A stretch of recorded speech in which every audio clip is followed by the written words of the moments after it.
Yeah. YouTube, welcome in. We are here live with Blendwith, a new Dune Spice Wars player that's back after 5 years, played upon release. We're going to be trying to help him out understand combat. Here we go. Okay, so what are your issues in terms of not understanding the combat? Like, what's your main problem, you feel like? We'll dispose of them. So, especially in kind of late game, Engines on. it's What's like next? too chaotic. Yes. Okay. And I really don't understand. Like, let's say in other RTS, it's like paper, scissor thing, right? But here, I don't think that's the case. Or maybe I'm mistaken. So. Yeah, so here it's more like paper, rock, scissors, gun, shield, and you can throw in a couple abilities. And so it absolutely is trickier. What I would say is it's all about familiarity with the different factions and knowing their strengths and weaknesses. So if once you understand your faction's strengths in combat, you can sort of lean into those and play them more. However, that's only going to take you so far. And if you're playing against decent players, you're going to have to also consider the other faction's strengths and weaknesses. And then you're going to have to make sure you're targeting the right units that you're fighting out of the whole group. And you're also going to need to make sure that you're looking out for any modifiers, such as operations they may use, or modifiers that heroes give units around them. Or you need to look at their armory upgrades, because if you click on their units, you can see their armory upgrades and see, okay, how are their units synergizing? How are they buffing each other? And also look for any sort of map and terrain that can change the way that you play the game, because there's the possibility that you Yeah, I think that's what's it called? Yeah, right, it sounds like a lot, but what you'll realize is it's actually not that much if you take the time to just read each faction in single player. And so there's a lot of interesting things that can occur between the different factions in terms of one faction completely wiping out the other in combat. And so there's certain matchups that unfortunately you're just going to have to run away from. And so like one example of that would be Atreides trying to fight smugglers. If the smugglers knows what they're doing at all, Atreides is useless against smugglers. If Atreides is doing like a typical army composition. And so that's another thing that's curious, is you need to consider the different factions in the match when you start building up your army, because veterancy and XP is very, very important for units in the late game. So even if you have a better army composition than someone else that leans into your strengths and abuses their weaknesses, if they have max veterancy and you don't, you're probably just gonna get cooked anyways. Yeah, I see.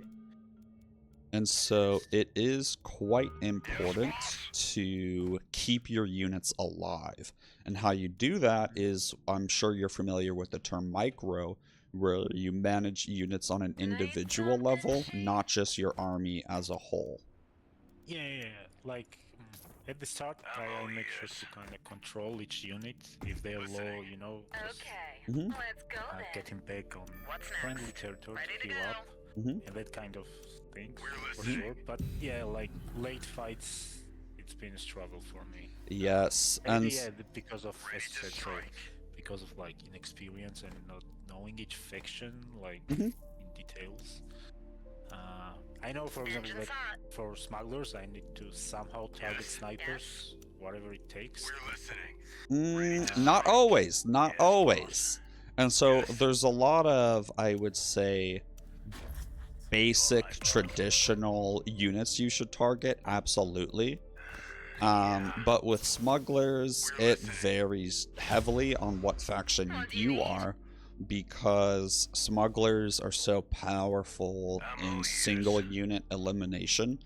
But if you don't really care too much for that, like your Carino, maybe you're more worried about the grenade throwers, because they're going to ultimately do more damage than the snipers. So there is a little bit of intricacy there that you might not expect. But typically, yeah, if you take out the snipers, they can only harass you so much. I agree. Now, with combat in the late game, are you using control groups? Yeah, sure. Okay, so how are you setting up your control groups? What units are you putting in them, and like how are you categorizing the units in each group? So mostly it's like meal, range, hero, and artillery. Mostly I play Corino. Yeah, that's the name of the faction. Okay. Emperor, basically. Yeah. So, yeah, that's the best I can do. So like meal, range, artillery, hero. That's like 4 or 5 groups.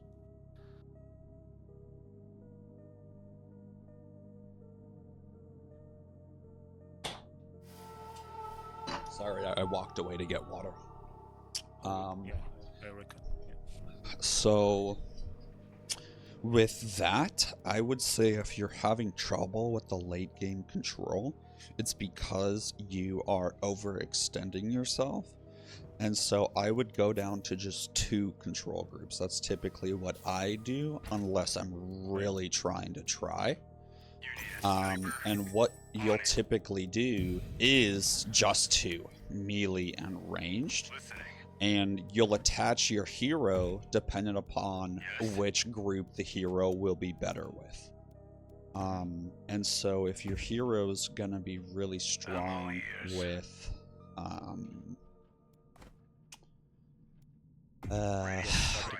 if they're gonna be strong with melee, put them with melee. Like Banerjee is a melee guy, also I'd put him with melee. But Drisk is range, so I'd put him or her with my snipers. Stuff like that. And so when it happens to be your control groups, if you have too many, you're just going to muck it up, and you're just gonna like click on the wrong things or not actually use them. Like you'll have them, but you won't actually use them. You know, it'll be silly. Yeah. And so what you can do is, sorry, I'm playing as well. So what you can do is be very particular and conscious of that fact and just go down to 2. And so with that, you're gonna want to have your ranged units be protected. So before you even get into the fight, I do 1 for melee, 2 for ranged. Yeah, same. And what I would say is to hold on, gotta get this from oh, that is a triple bunker, I guess. I do need that. You call me? Roger.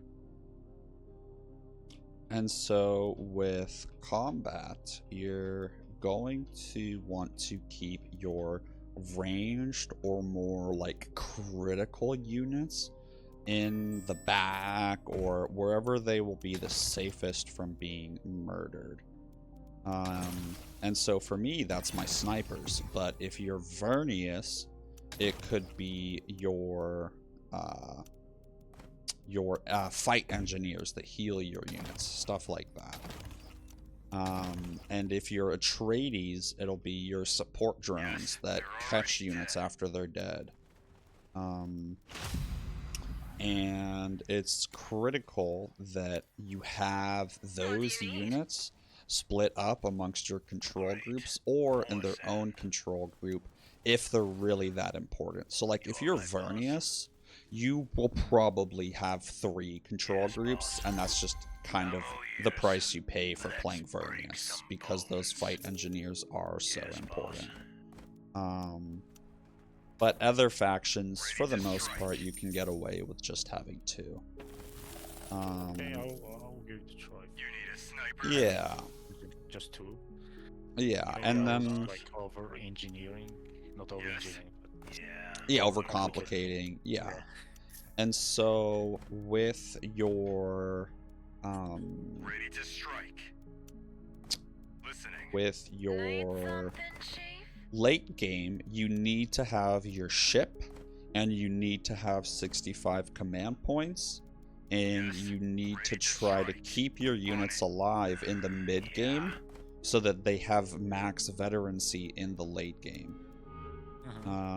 And what you need to do is not commit to any engagement. So when you lose your whole army, typically people call that wiping, and you absolutely cannot wipe.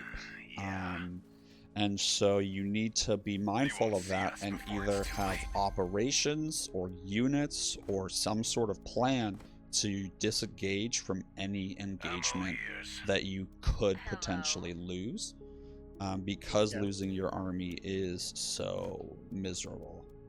yeah, I just experienced it last game. So. Yeah. Need something, And Chief? with that in mind, it's going to change the way that you take on fights. So you're going to have to play a little bit more cautiously when you're more inexperienced, and until you have that knowledge of every faction and what they're capable of, it makes a lot more sense to play on the safer side of things, because otherwise you're going to make that mistake, you're going to wipe, and then you have a really hard time recovering. Another thing with fights is you never take a fight that is at a disadvantage. So there's this thing called, I think it's Lancaster's Law is what it's called. There's something land. Are you familiar with that by chance? No. We'll get a shot, right? So the more of a disparity between the strength and forces, Something to do. the less losses the winning, the larger, stronger enemy will take. Oh yeah. And so it's very, very important that if someone has 65 command points, you don't attack them repeatedly with 30 command points as they're pillaging your villages. You have to save up, accept getting pillaged over and over, and only when you have an army that fully matches theirs, not only in strength, but hopefully in veterancy as well. So a lot of the time, even if you have an equally sized army, you're gonna have to just run it around the map, pillaging things and attacking militia. And sometimes you don't even pillage the villages, you just go and attack them, kill all the units, and then walk away and let the units come back, and then you go and murder them again. And it's like a repeat of farming XP is essentially what you're gonna be doing, or is what you're gonna be doing. Oh yeah, I see. And Yeah, so maybe that would have been really useful in my last game, yeah, because yeah, actually this was really aggressive and I messed up my army with just worm got it. So. Okay, so that's another thing, is you always need to have a thumper available in the late game. So you always, you cannot walk around. Oh, thank you so much, Symbol. I appreciate you for pointing that out.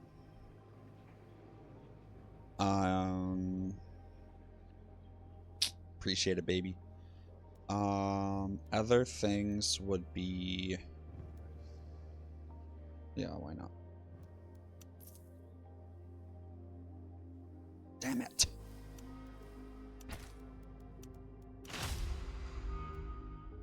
We're listening. Ha ha ha ha ha. Ha ha ha ha. You're funny. I like you. And so other things are your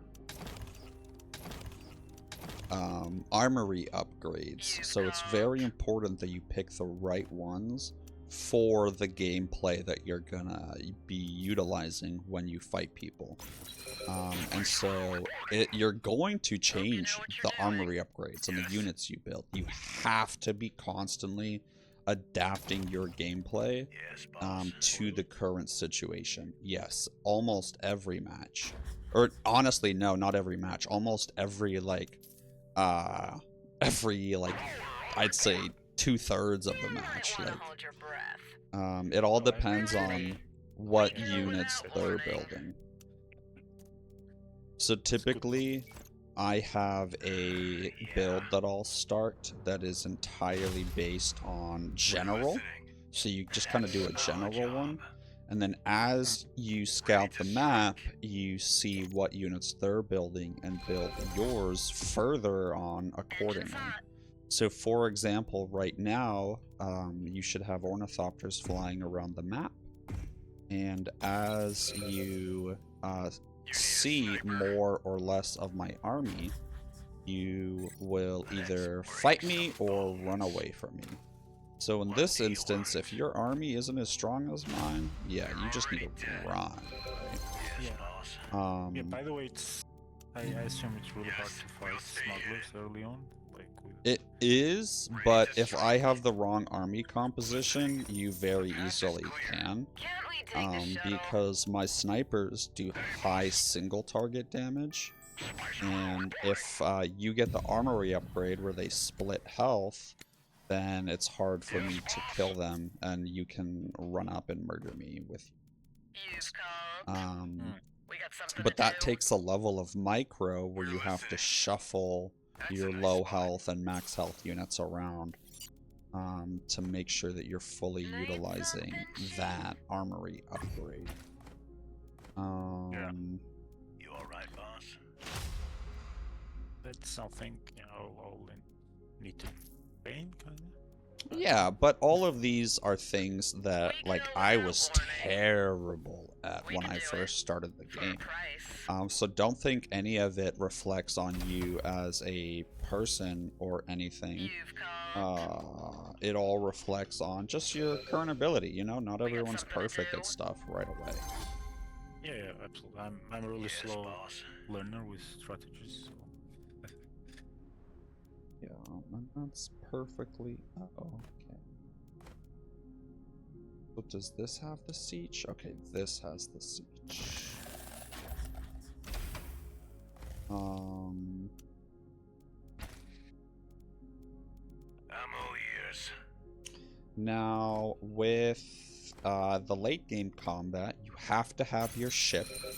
If you don't have your ship, you're clowning.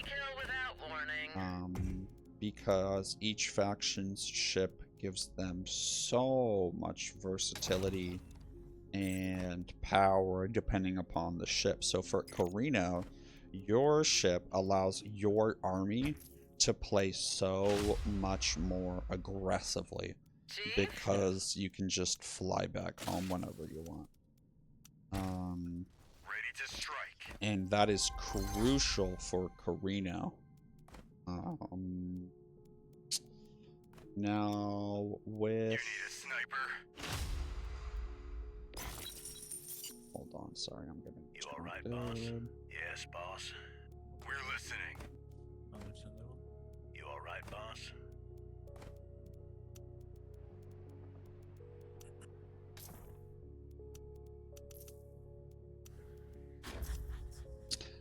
Now with late game combat, you need to be utilizing your operations. Listening.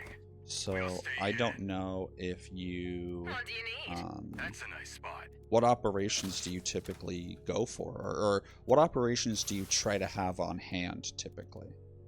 Well, of course, this aerial strike or orbital strike. We're ready. We kill without warning. Mostly.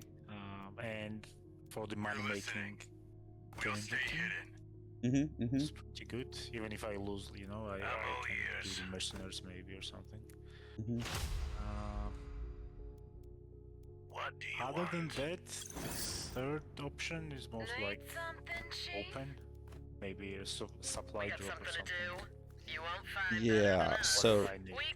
so it's gonna typically be supply drop with the orbital strike in the late game, and if there's a Fremen or a smugglers in the lobby, you might actually want to keep the radar scan on you, so that you can scout out regions that have stealth units, because Carino doesn't have any stealth detection in their army.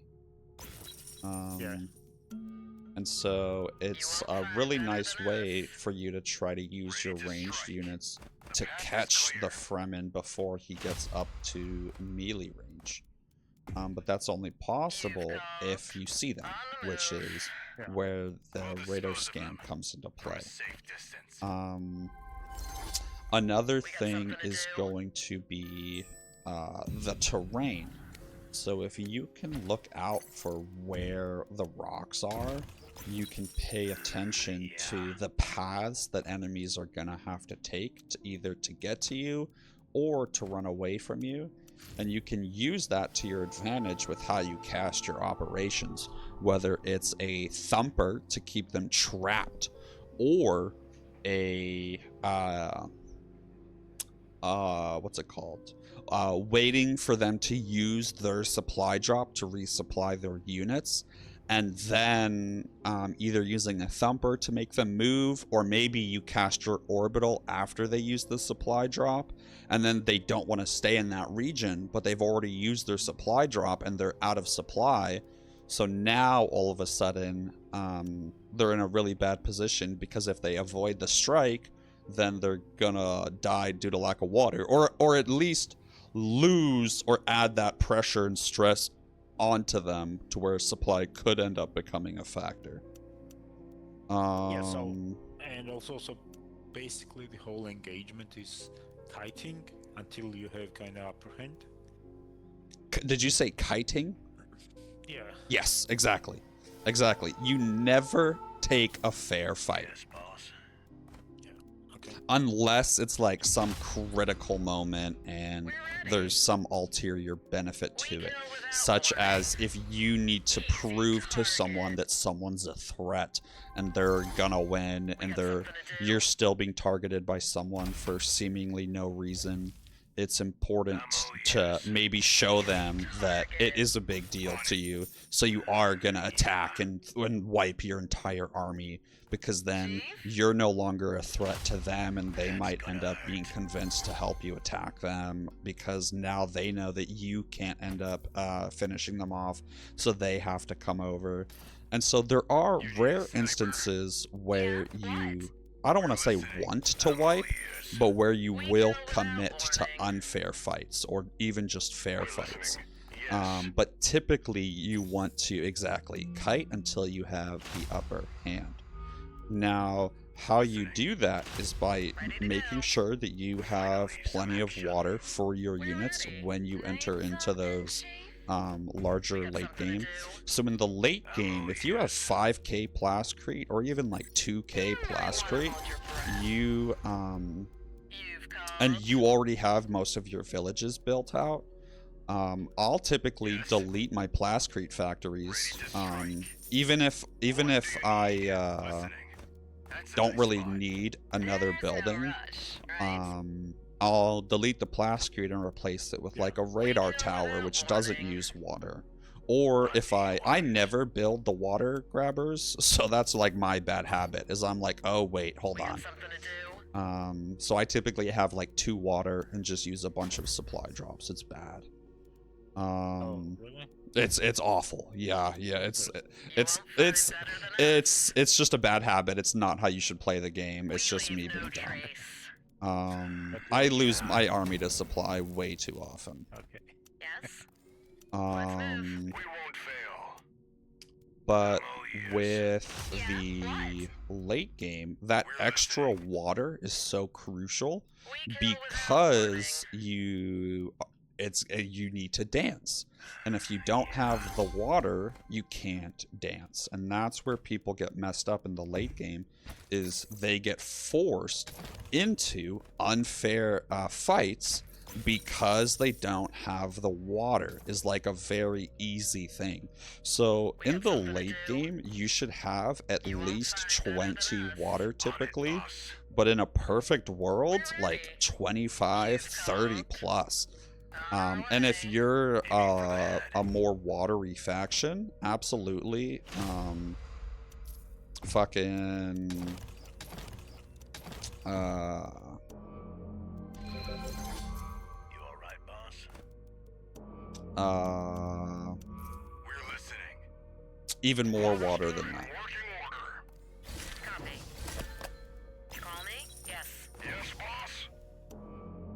boss. Now, with the actual combat itself, you're going to want to have your control groups, but your control groups are only there for the initial establishment or the initial engagement.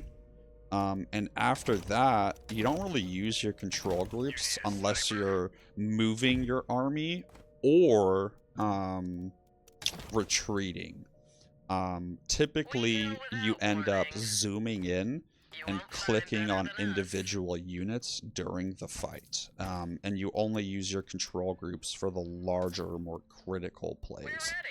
And honestly, for the larger fights, typically I don't even use my control groups, and I'll just click and drag to grab everyone for those larger, like I'd say, fleet movements.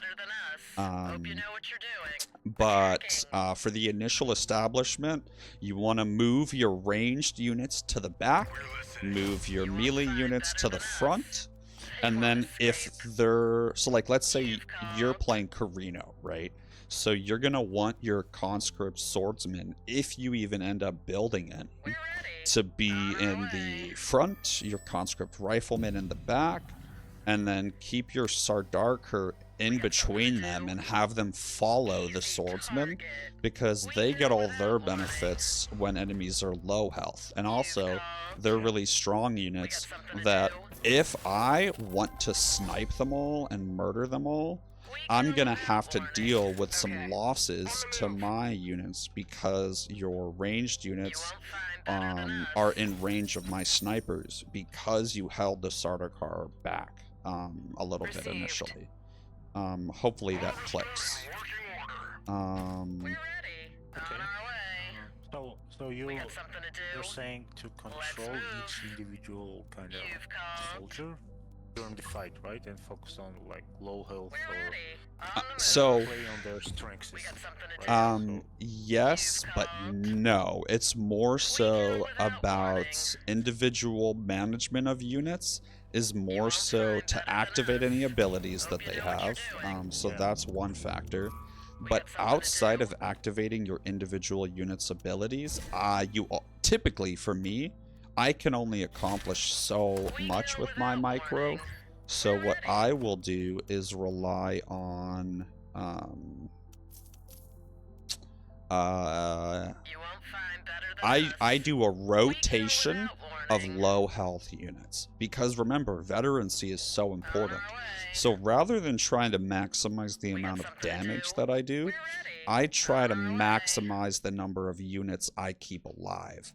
And what that ends up looking like is whichever unit is about half health, because remember, if you grab them when they're like 10% health, they're not going to make it out alive. Absolutely not. So you got to start grabbing them when they're maybe half, 1/3 at the lowest. Or if like they have an all melee army, you can be a little bit more graceful with it and wait longer, because they typically won't be able to do as much damage when they're moving around. That's a good point. Carino for diplomatic? No.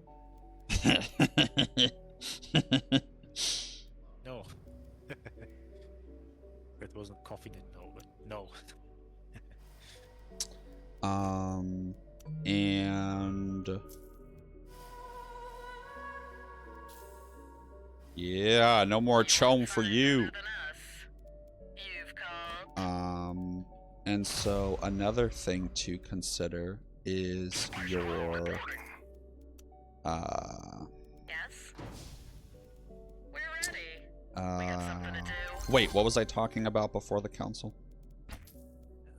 So it was like getting out units when they're Oh, yeah. out. Yeah. And so you want to prioritize your high veterancy units.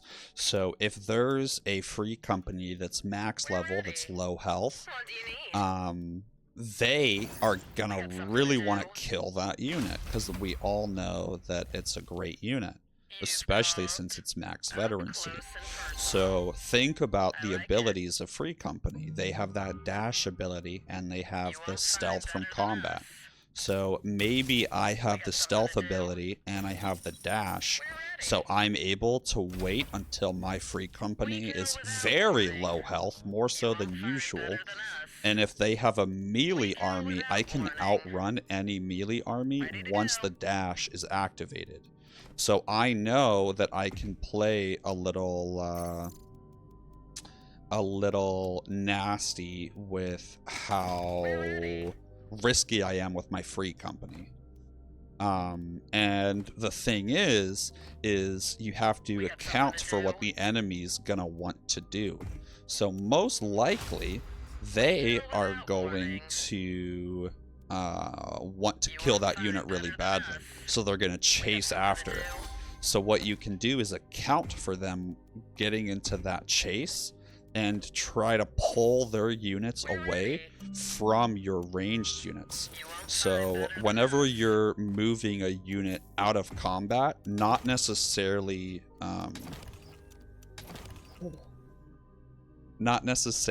to pull them all the way back to friendly territory. Maybe you have to take a little bit of a detour and run them further forwards into enemy territory to pull their units away from your ranged units, right? Remember how your ranged are typically in the back. Well, typically you're attacking from your territory. So if you run that low health, max strength free company, or max that low health free company backwards into your ranged units, well, all that you're doing is pulling their units closer to your ranged. So what you want to do instead is with that free company, and this is why water's so important, is you want to move that bad boy kind of either to the side or just literally anywhere else than closer to your units you're trying to keep alive. Now, with that being said, what you can do is then move your ranged units. We talked about terrain. So you can move your ranged units next to a cliff where there's only one way to get through. So if you look at my army currently to the south of your main base, if you look at that cliff face there on that territory that I'm pillaging, there's also the whole cliff face to your main base. So right now, if I want to attack your base, I have to go through that tiny crack between those two cliff faces, or all the way up to the left, or kind of on that further south entrance. Now, that turret on your main base does splash damage, so am I really going to try to group up my entire army in that tiny little hole? Absolutely not. So you can think about that from a combat perspective and go, okay, he's either going to run all the way south or he's going to come up through the north. And you can account for my movements with your army's movements. And so it's this beautiful dance of trying to outwit and outmaneuver your opponent, not just in how you construct your army, but also in how you move it around. And keeping in mind the terrain, that's going to change how you use your operations. So looking back at your orbital strike and supply drop, we've talked about that, but maybe we talk about an orbital strike and a thumper, where if you look at where Fremen is currently, let's say you had the advantage when he was pillaging that. See how he's running back over to that right territory? Maybe you thumper that territory so he can't run across the sand, and then you orbital strike Tadnit, but you do so before you cast the thumper, to where you wait until he's kind of committed to that pillage. You cast orbital strike, and then you cast the thumper. So then he has the choice of either risk getting his army wormed or stay in the orbital strike. And it's all just things like that that you can use operations to make a huge difference in your gameplay. Yeah, I was just going to use thumper, but it was not prepped in time, so yeah, opportunity missed it. While he was running. Yeah. And so something else to consider is when you use operations. So if you cast your orbital strike as someone enters into the region that you're striking, they're right on the border of that region. They're just gonna back up, and you essentially just wasted your 500 intel. So it's important that you avoid doing that, and that happens by waiting until they are in the center of the region, or at least sort of committed to attacking that region. And so you need to be paying attention to your enemy's supply levels, because if you see that Harkonnen is on your village with no supply left, he has to commit to getting that pillage. He has to, because otherwise his army dies from supply. So he's trapped there. So if you orbital strike that, he can't run away from it. Or if you were to post up your artillery, he wouldn't be able to run them off the village towards your artillery. And that would be where you'd want to make sure you have the armory upgrade for higher range. Whereas sometimes you might not have that. And you can swap your armory upgrades on the fly so long as they're not in combat. And so all the time, I'll use the dash ability on my free company, run them somewhere, have them also have stealth with the dash, and then once they're where I need them to be and they're fighting, before I attack the village, I'll swap them to half armor ignored or stuff like that. And something else to also think about. I'm not attacking you, I'm just pillaging this village since it's double. But if you go to war with me, I will start trying to pillage you. But if not, I'm chilling. Just let me pillage this. Okay. Now, objections there? Yeah. Now, when it comes to your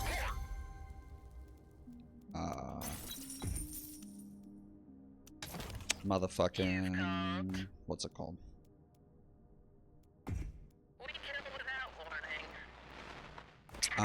Ship, you have to utilize the strength of your ship, whatever it ends up being. So obviously for Harkonnen, it's like explodey ability, but you can only do that every so often. So if you're Harkonnen and you have that ship, you're going to run in, attack with it, use its explodey ability, and then run away. And you can do that repeatedly and take no losses to your army and really, really fuck up the other person over time. And that's kind of where that kiting comes in. Now, So you mean to teleport with the Chronos? Yes. So yeah, with the Chronos, that's its special ability. So you're gonna want to be very particular with how and when you fly into places. So what you can do is play very aggressively with Carino and know that you're able to fly away if you have Chronos. Now, turrets and main bases prioritize air units when they have to choose who to attack. And your Chronos has a lot of health.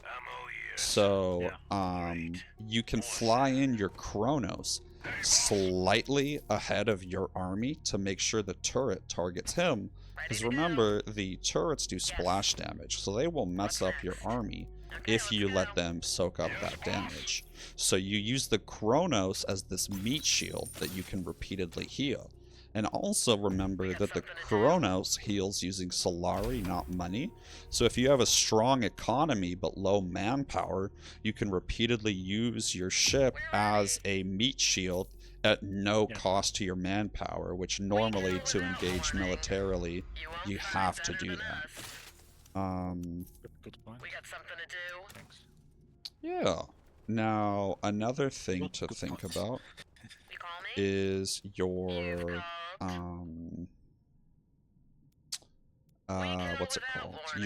Your hero. So I mentioned about trying to utilize their strengths and weaknesses more, but an important part of that is also paying attention to your opponent's hero's strengths, because like we talked about, it's not so much about using your strengths to the max, it's about also abusing the other faction's weaknesses. So what that ends up looking like is either targeting or not targeting the leader. So think about when Sissia, she's always who you want to pick as Carino, and you're going to want to build a conscript rifleman army and make sure that they all share health. And then with your conscript rifleman army,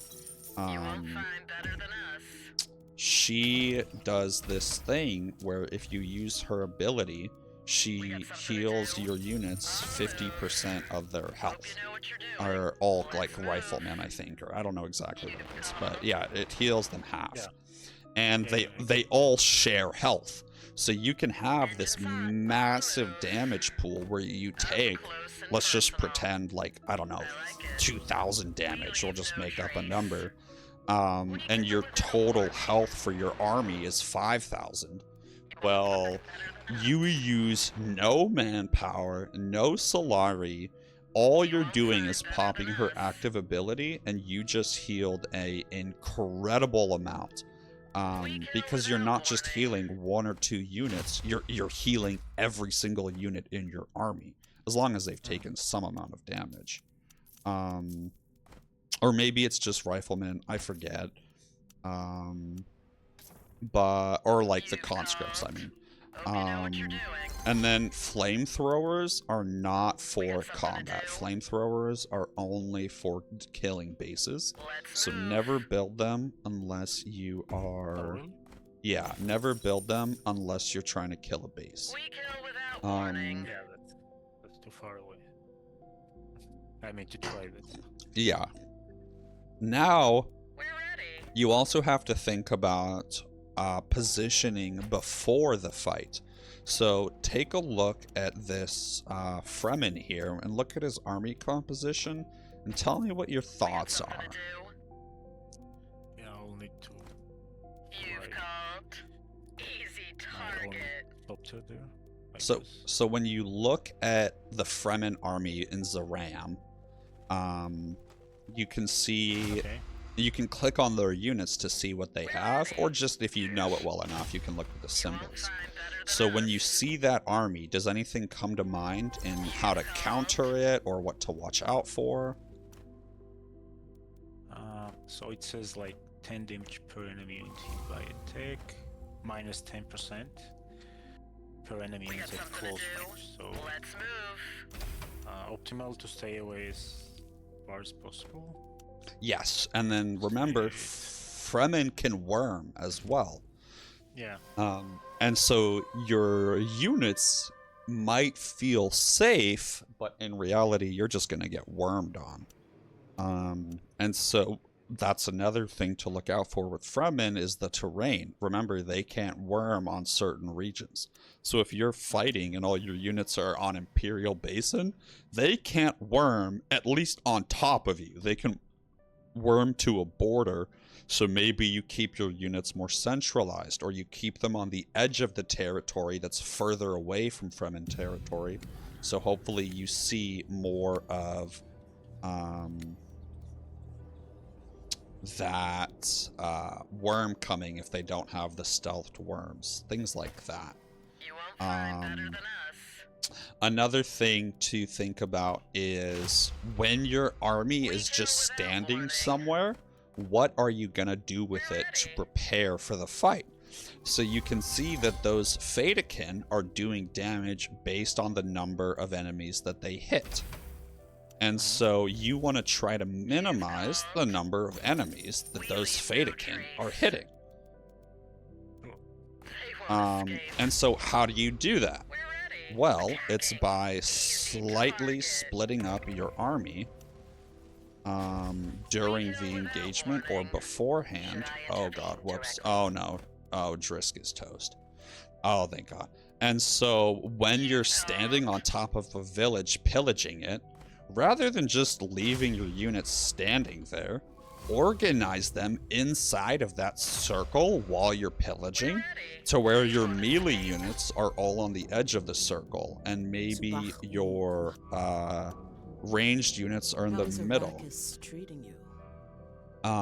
Or maybe you are going to not really care about which units are where, but at the very least, just split them up. So like, look at your group right now, right? You're all clumped up into two separate groups south of your base. You have those 4 conscripts, 2 flamers, and a conscript. Let's just pretend you're pillaging that village as Fremen.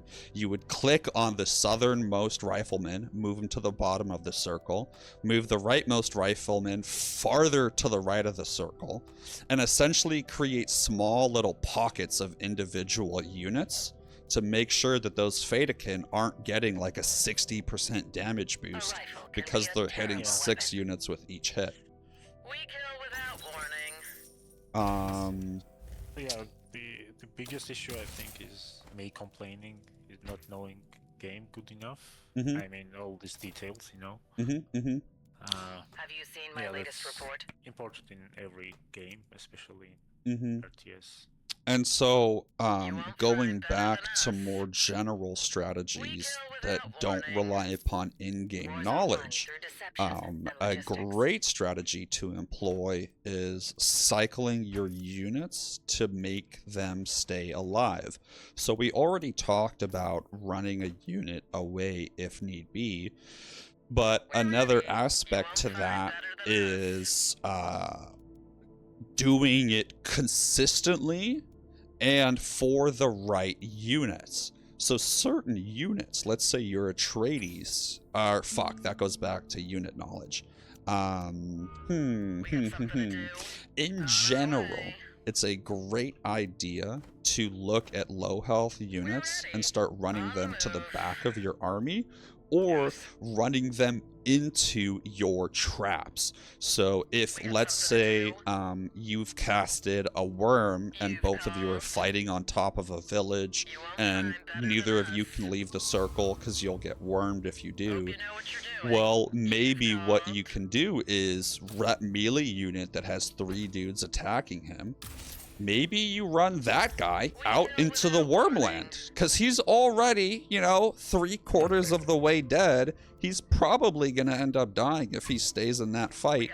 Might as well pull him off and hope that more of the enemy's army follows him and they get wormed alongside your dude, but they suffer a larger total amount of losses. And so, it's like good old Farquaad says. Some of you may die, but it's a sacrifice I am willing Some to of you make. may die, but it's a sacrifice I'm willing to make, right? Yes? bro. You won't find Now, enough. with that, you need to consider where you're running them to. So we already talked about one option of running them to keep them away from your ranged units. Another option is running them into worms, like we just mentioned. But another one is running them to where the units are going to run out of supply. So let's say you're fighting on the border of one of their regions because you were attacking them. If you have the option between running further into, like, if you look at, let's say you were fighting Lambras, where next to Siege Teber, where Fremen is. Let's just pretend you were fighting there. If you're trying to run away, don't run into Zaram, which is more Fremen territory. Run south into Imperial Basin in order to get out of his territory so that they start losing supply. Now, there are some unique situations where Fremen does more damage on neutral territory, so it's a little bit faction related, where there are some things you need to consider. But for the most part, trying to drain enemies' supply with your movements is always good. Now, ranged units, when being attacked by melee or engaged in melee, they suffer 50% less attack speed. Or they do 50% less attack speed. So that's another aspect of making sure that your ranged units don't engage in melee. And another aspect to that is looking out for opportunities where the enemy factions could engage in melee. So it's not necessarily unit specific, but faction specific. Hark, Fremen, and Smuggler all have stealthed units that do like a quick attack. Yeah. And so if there is those three factions, most likely they're going to lean into those strengths and run their melee units behind your melee units without you realizing it, and then destroy all your ranged units with their melee units that pop up out of stealth on top of them. And that's where... Oh, go ahead. Probe, right? That's where Yeah. it comes. Yep. Yeah, so you can use radar probe to stop that, but let's just say you don't have radar probe. Well, if you're not playing Carino, certain factions have units that can detect stealth, like the Ekaz Musketeer with the armory upgrade. And so you can change your armory upgrades appropriately, but also you can build radar towers on your villages. So if you know that you're fighting a lot of stealth, maybe you build more radar towers than you otherwise normally would. Or something else to consider too would be damn,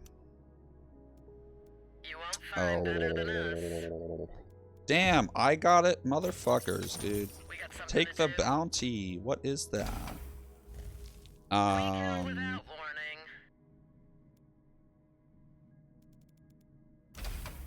Something else to consider is your...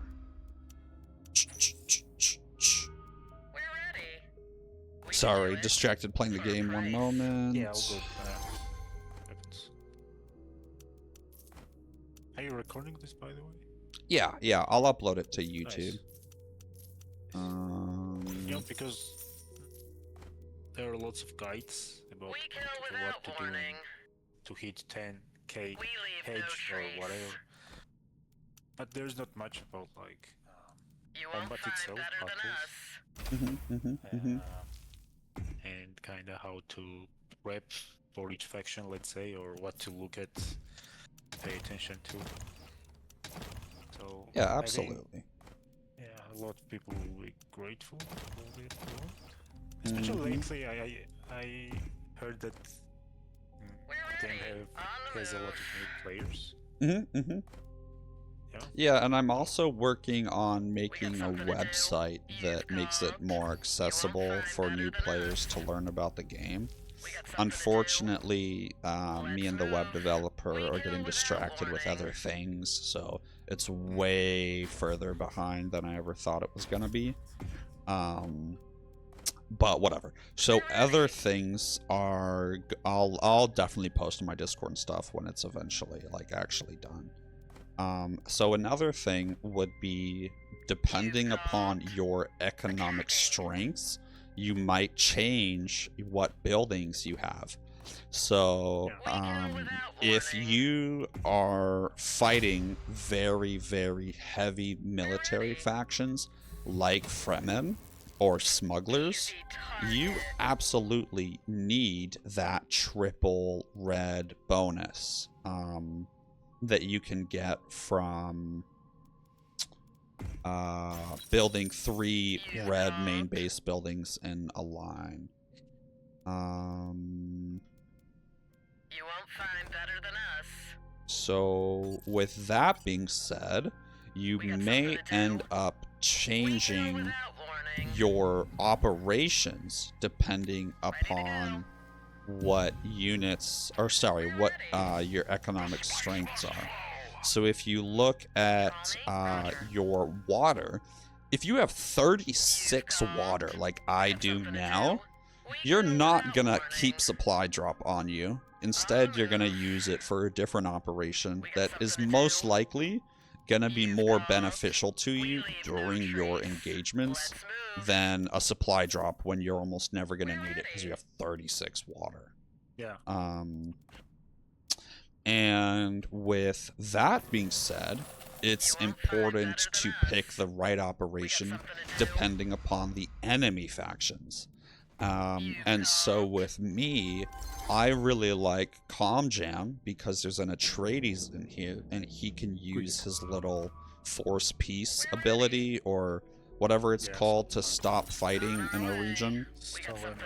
And that's super annoying. So I really want to prioritize intel a little bit more this match to make sure that I am keeping up with having Calm Jam on me whenever I need. Now there is a Fremen in this lobby as well. So that's going to make me want to have radar scan on every single one of my villages. Or at least everyone that's near Fremen. And then now that it's in the late game and I have most of my villages built out, I'm going to get rid of my plascrete factories because I'm sitting on 3.6k plascrete with all my villages built. So it's like I really don't need more. So then I can build more dew collectors to have more water for combat. So a lot of it is sort of like economic strength to have a better army. Now think about your engagements and your own personal style. So if you're not that good at micro, you need to account for that and get into situations where micro doesn't matter as much.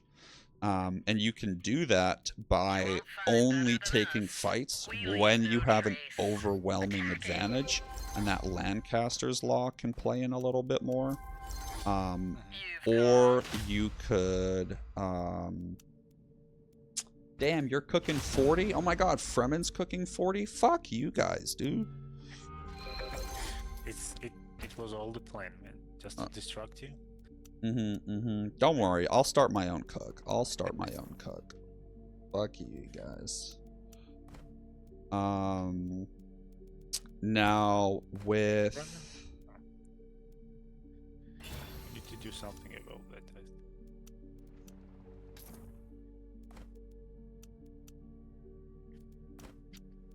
Oh, is there a faster way to get the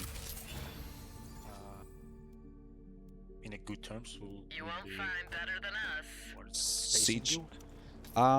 Yes. So you want to get to 100 with the Spacing Guild. Hope you know what you're doing. So you build your Spacing Guild branch earlier. You always want to try to rush that because the spaceship really is so good. if you get the spaceship cruiser wreck, as long as you have a spacing guild, you get +1 extra spacing guild. So right now I'm +2 because I have spaceship cruiser wreck, and my spacing guild I'm trading in 5 influence a day for a spacing guild thingamabob. Wait, how to get +2 again? Sorry. The So one is- spaceship cruiser wreck Yeah.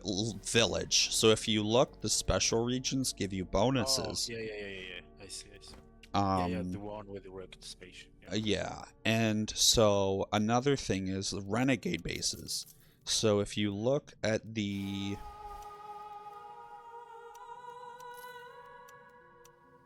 Yeah, renegade bases. When you kill them, you get the.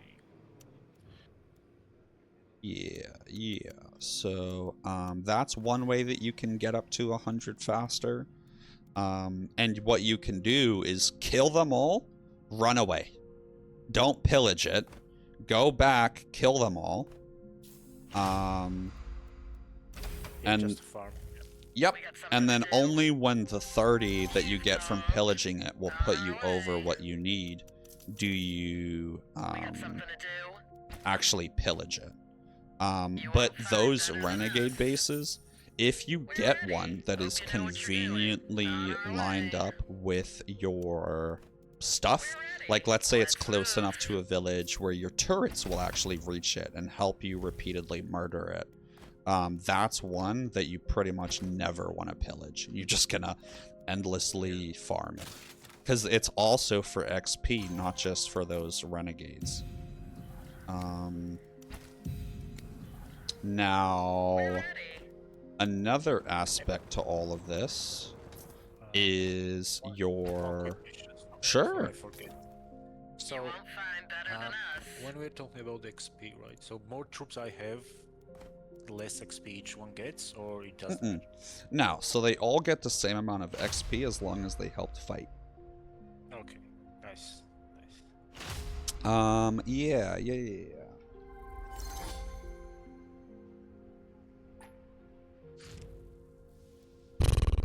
Guys, 3-minute ad break to turn pre-rolls off for anyone new that joins.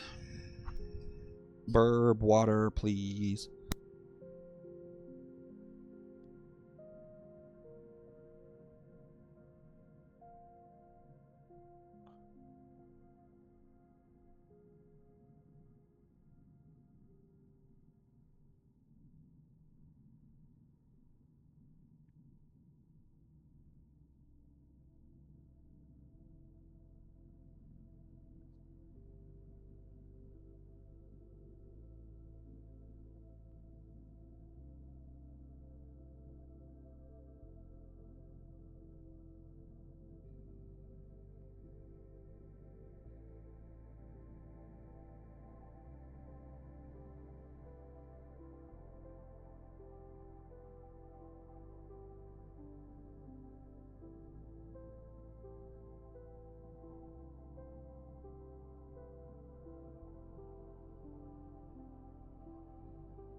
How's your voice?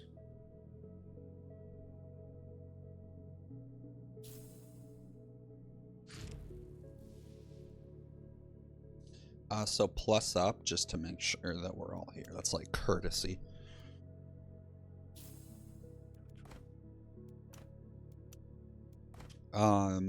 So another thing to consider is map and the position of all of the units. Not only your units and who you're fighting, but also the units of other factions, because you don't want to get pinched. You don't want your other villages to start getting pillaged right as you start attacking someone. And so it's very important that you only take engagements when you know that for the most part your lands are safe. Now, another thing to remember is that economic power. So if the other factions are not as strong as you economically in terms of their manpower production, you can abuse that and repeatedly fight them in smaller engagements of attrition to wear down their 600 manpower stockpile before you lock in and really go for the kill and wipe them to where they have no manpower stored up to rebuild, and they won't even notice it because they haven't wiped, right? They've only lost 2 or 3 units repeatedly, and they don't, like, people, trust me, they don't notice that deficiency because it's not as obvious as the other ones. Yeah, like yeah, and so you only want to pick those fights if your army is strong enough, or not strong enough, sneaky enough to get away with it. So that's where, as Carino at least, that's where your ship is going to come into play. Where you can fly it over to the border of Fremen's territory. Let's say you fly it all the way over to the far right side of the map, G Almara, or Domlot, the one right above it, far right side, Fremen territory. It's a flame land above a Plascrete. Yeah. You could fly it over there, fly your army in, attack that village, get into a fight with Fremen, and maybe you cast an orbital strike as he runs in. That way he's trapped fighting you, and then you cast a worm. Or maybe, and then, you know, both of you will get into a fight, but your army won't be trapped there. You'll be able to fly away afterwards and skirt. Whereas other factions, you'd kind of be locked in and trapped there. So with Carino, you can play a little bit more risque. Yeah, so first lesson is like space grid range. I would build it really late and will not prioritize it. So that's a good lesson. So to get the Chronos out, and as soon as possible, once I have army, you won't find better than us. Or even if I have like, let's say, not full CP.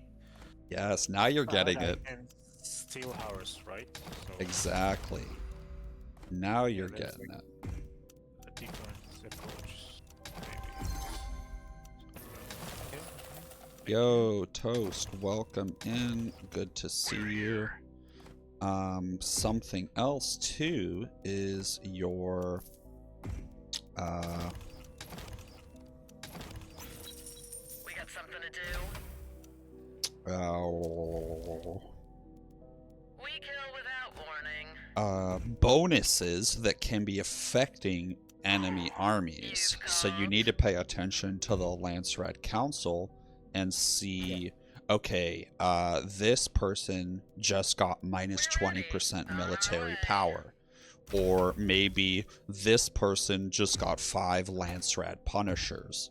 And so those units don't cost manpower, and they're not a part of his command point count.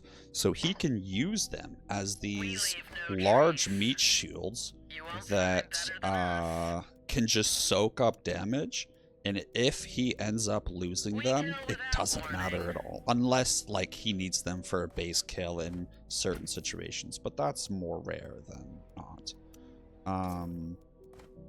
And so, with that being said, you can also pay attention to if you have triple red in your main base. Maybe you hold off on fighting someone 2 weeks, because in those 2 weeks you'd finish one of your triple reds. Also, you never go triple yellow in your main base as Carino. Your economy is perfectly fine without that. I think it's 20% boost to your Solari. The extra influence is so much more important, because what you can do is put the building that doubles it to where you get 400 votes in total. Yeah, that's insane. You always want to do that. And then in the late game, if politics isn't a threat, then you swap over to having that on the triple red. Or if it's like a really heavy military game and that's not political.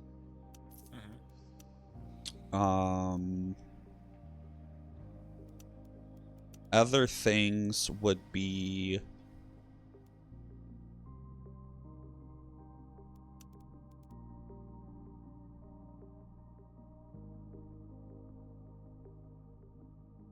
Damn, I'm 99? That's cool. Let me get up to 100.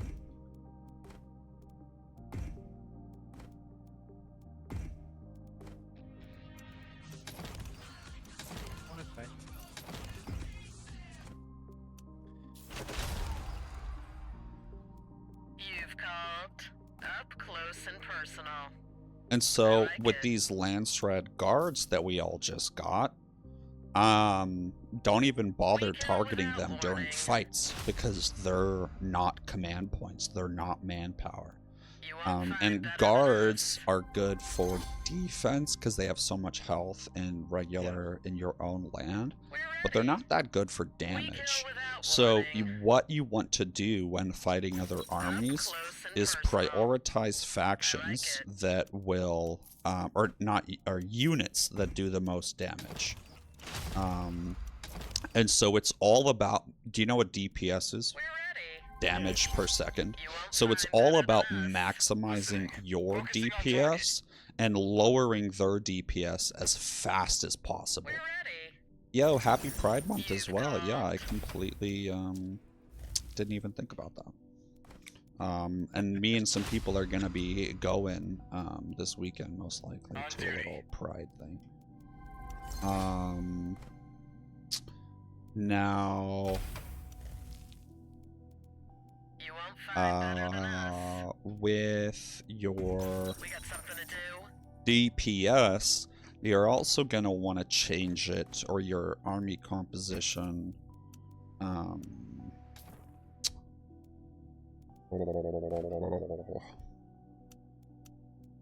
based on what's it called? Fucking.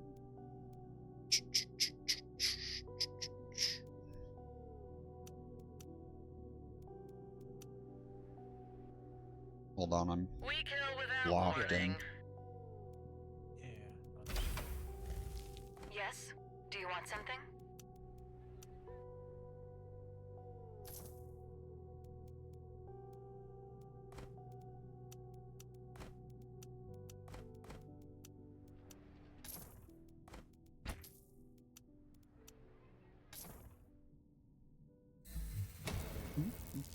It's in the brown bag. We got something to do. And another thing, just in general, not necessarily. Who is that? Fremen? Where's he coming from, huh?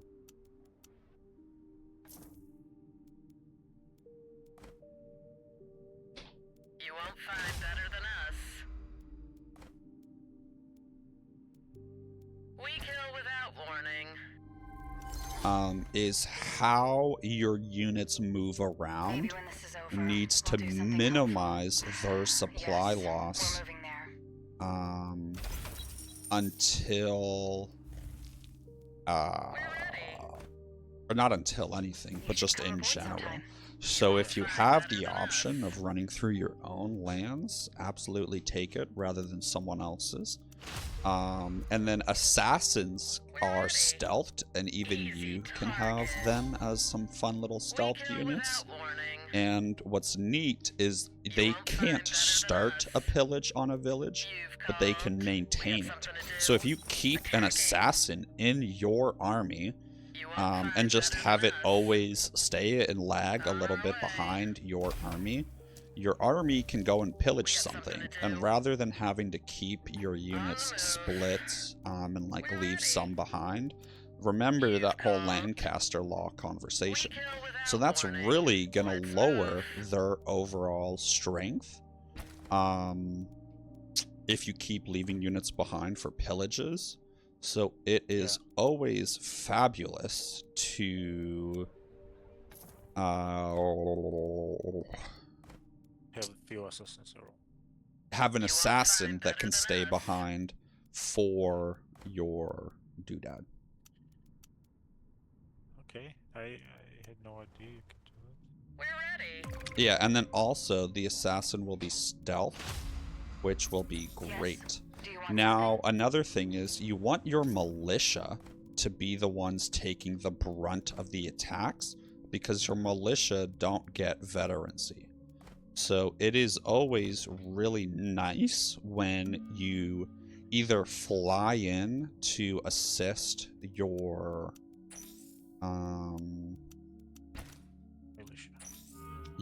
militia rather than have your militia pop up to assist your army. So typically you want to wait if you're gonna fly in, or maybe even if like it's you and them kiting back and forth around a village, it's great to You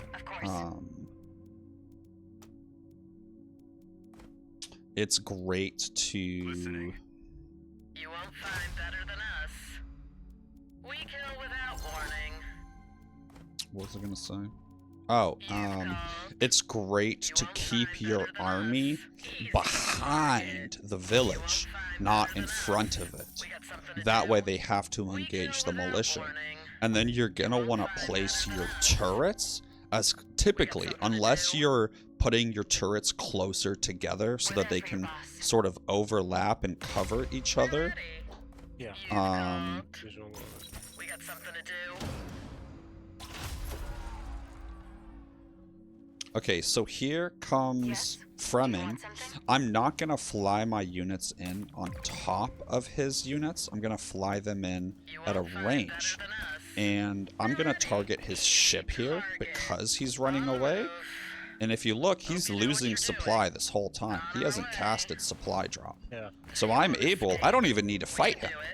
The second he tries to fight, I just walk backwards. And I'm not even using a single control group right now. It's just a general process. And he really needs to get this pillage off. But you can see, I mean, he has so much water. It's really not that big of a concern for him. But I mean, out of his units, you can see right now 2 of his Fatikin are about to die from lack of supply. So even if it's not his whole army, maybe 1 or 2 units are coming straight off of, you know, traversing the map or something. Or maybe they are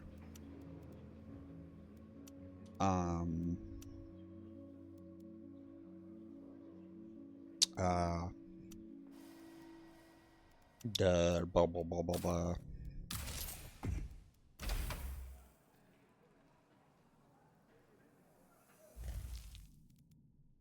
So now when he attacked, it was not well executed. His attack was a huge L. So he should have wormed, and he needs his units to be stealthed, and his ship can provide this ability where his units get stealthed. And Smugglers is very hit and run. So the fact that he is... Okay, so you see, I almost got wormed, but that's why you always keep a thumper on you. Yeah. And now that so much of his army has been demolished, I'm able to come in here and have that, remember that Lancaster's law. But you can see I'm not microing well, and my units are grouped up together. But now you can notice, see that scavenger that's super low health? See how I'm just clicking them? I'm not even really doing too much. I'm just running them backwards.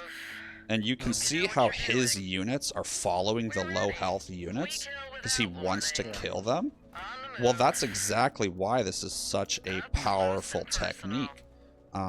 Is they want to murder them. So their melee units are going to follow, which means that the whole time your ranged units are continuing to shoot his melee units that are chasing to where you have more DPS essentially. And you're lowering his DPS because they're not doing damage while they chase, right? While at the same time you aren't losing any DPS because your ranged units are continuing to shoot the ones that are running.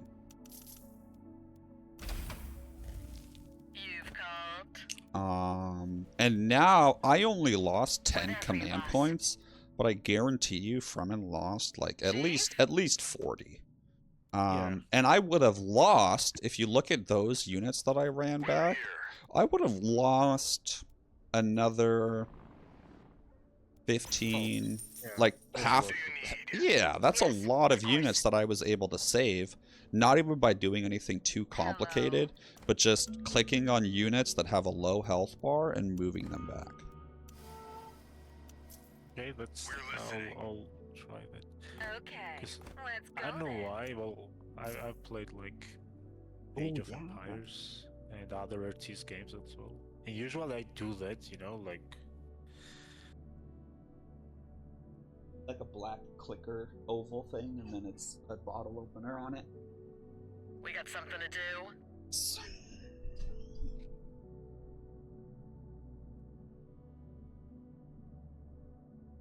Yeah.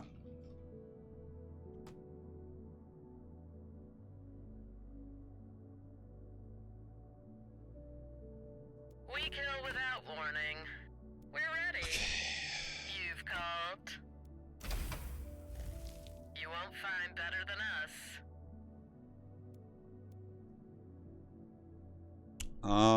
So another thing to think about would be, and right now we're talking strictly combat. There's plenty of gameplay things in general that you could have done differently this match, and I'm sure as we build a connection, I can keep filling you in on more strengths and weaknesses of the game. But this game. We kill without warning. We got something to do. Yeah, no, it's just one step at a time, baby. You know? Yeah. Yeah.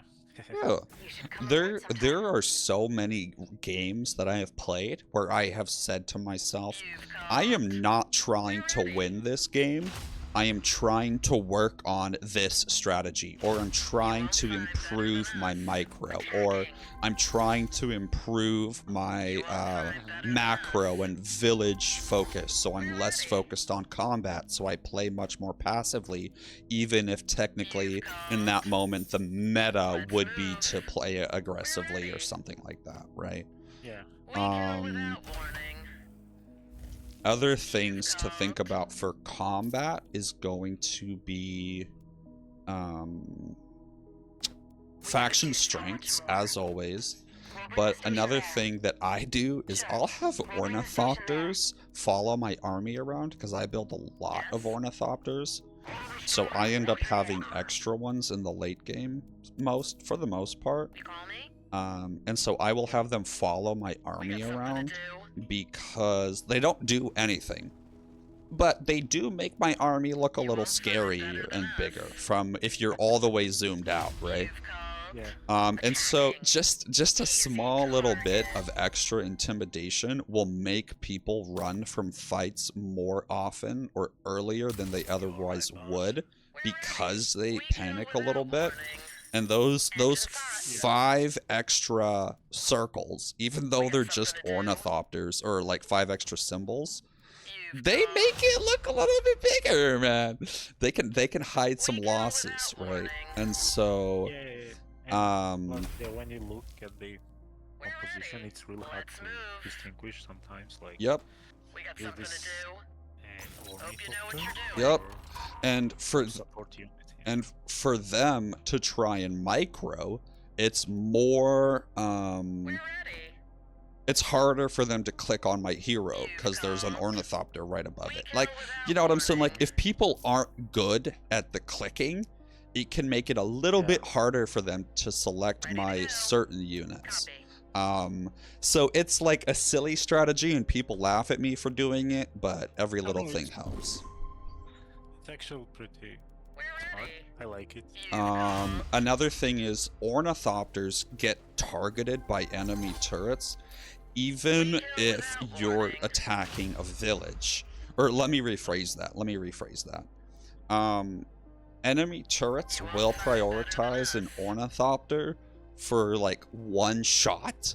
And so what you can do is have the ornithopter barely ahead of your army, fly in the ornithopter to the village, and it will eat typically 1 or 2 missile shots while your army runs up to the village, kills the militia.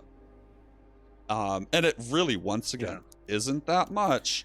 However, it's the accumulation of all those subtle things that makes the, I would say, more experienced players' armies appear and seem so invincible. When you're a new player, you're like, the combat doesn't make any sense. This is bullshit.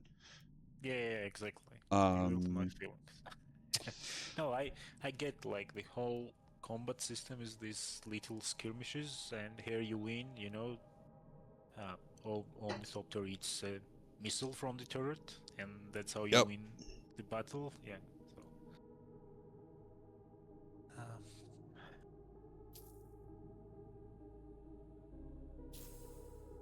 Now, so We got something to do. another thing to think about would be I've already mentioned your armory upgrades, and I've casually mentioned their armory upgrades. But another thing would be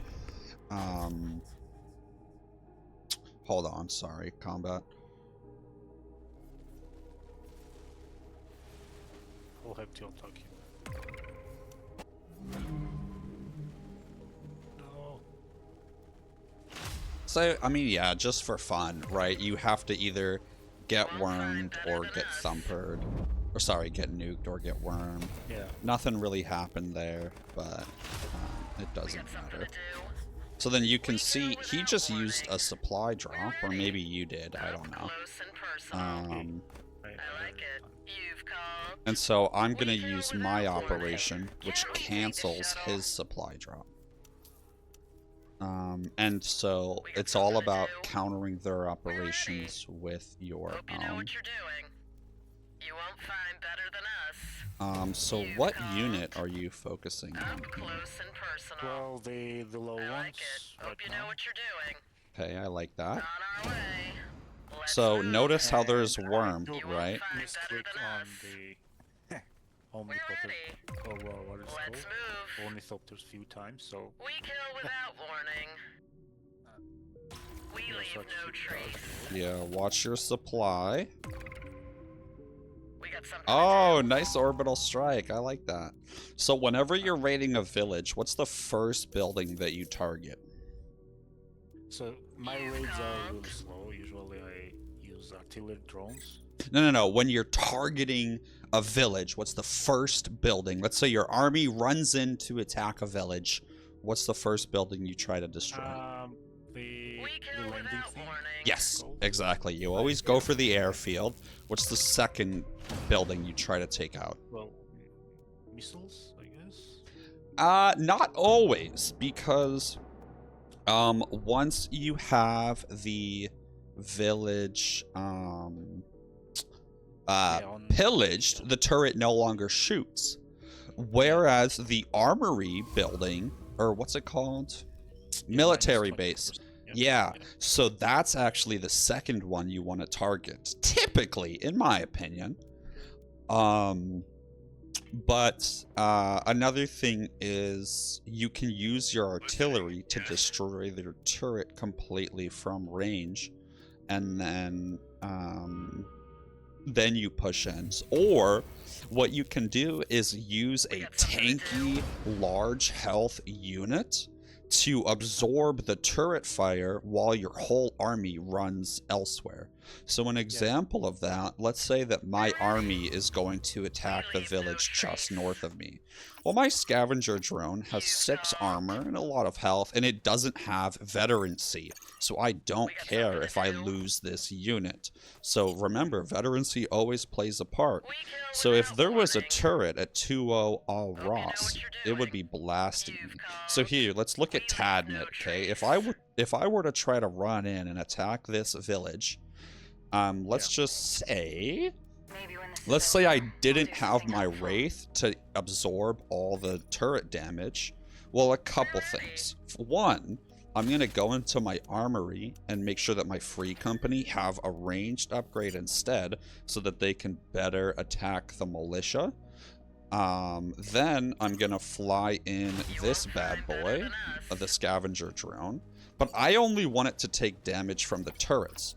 So you can shift click and have it glide back and forth after you're done clicking it. And what's fun is that can allow you to not take damage from the militia. And it's just a little bit less damage. But once again, it's those little things, right? Another thing would be, let's say if we look at my scavenger units, current target suffers 20 speed and heals by 20% of damage inflicted is the armory upgrades right now.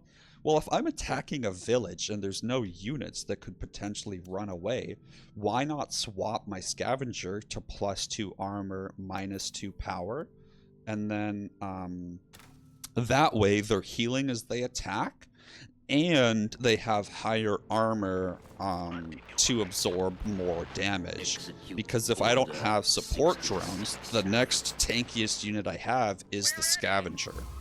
And so that is where you need to change your armory on the fly to most effectively counter the situation that you're in. So for Carino, for example, there's not a whole lot to change. Yeah, maybe on Sartukar, you know, switching influence if you're farming village. Yeah, exactly. But yeah, I mean, any final questions? No, actually you covered a lot of topics. Okay. A lot of them was like I even never considered to ask, so really appreciate. Perfect. Hey, YouTube, thank you for being here. This has been Dune Combat Masterclass. It's not really a masterclass because I didn't cover everything, so I don't want to call it that. We'll call it a intro to combat. So yeah, please, if you enjoyed this, like, comment, subscribe. Let me know what you want because it will give me motivation to make it because I'm out here just vibing. Anyways, if you're still here, I love you guys, and I'll see you on the next one. Bye.